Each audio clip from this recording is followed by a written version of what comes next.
রাখবা খেলা শুরুতে, তাহলে দেখো তোমার হাতটা কিন্তু অনেকটা রাইস পজিশনে আছে বাই ডিফল্ট।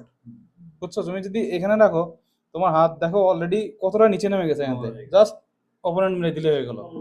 এখান থেকে কতটা দেখো 3-4 ইঞ্চি উপরে উঠে গেল হাত। বুঝছো বিষয়টা?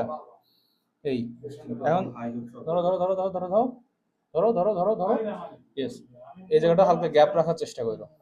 যে রেডি করে দিবে খাপ করে তুমি এসে যাবা, বুকে যাবা। তো যাও, তুমি তোমার মতো যাও। এখন ধরো আমি অ্যাটাক দিছি, এখান থেকে যাও, প্রোনেশন অ্যাক্টিভ করো, অ্যাক্টিভ করো, শোল্ডার ঢুকাও। ওই আউটসাইডে গেলে হবে না, আউটসাইডে যাবাই না টোটালি। হ্যাঁ, ঢুকো, আবার ঢুকো, আবার ঢুকো। না, এইটা তো ছেড়ে দিলে হবে না। দেখো দেখো দেখো দেখো, তুমি আমার এখানে প্রেশার দাও। প্রেশার দিতেছো না? দেখো আমি শোল্ডার ঢুকাইছি, হালকা করে নিয়ে আসছি। আমি তো প্রেশার কমাই নাই, প্রেশার কিন্তু আছে তোমার হাতে, কিন্তু এখনো আছে। আবার ঢুকছি, আবার নিয়ে আসছি, আবার ঢুকছি, আবার নিয়ে আসছি। তোমার হইতেছে কি দেখো, দেখো দেখো দেখো, তুমি এই পর্যন্ত আনতেছো, আবার যখন ঢুকতেছো তখন এই প্রেশার কমে যাইতেছে, তখন তোমার পিন হয়ে যাবে। বুঝছো বিষয়টা? যাও যাও যাও যাও।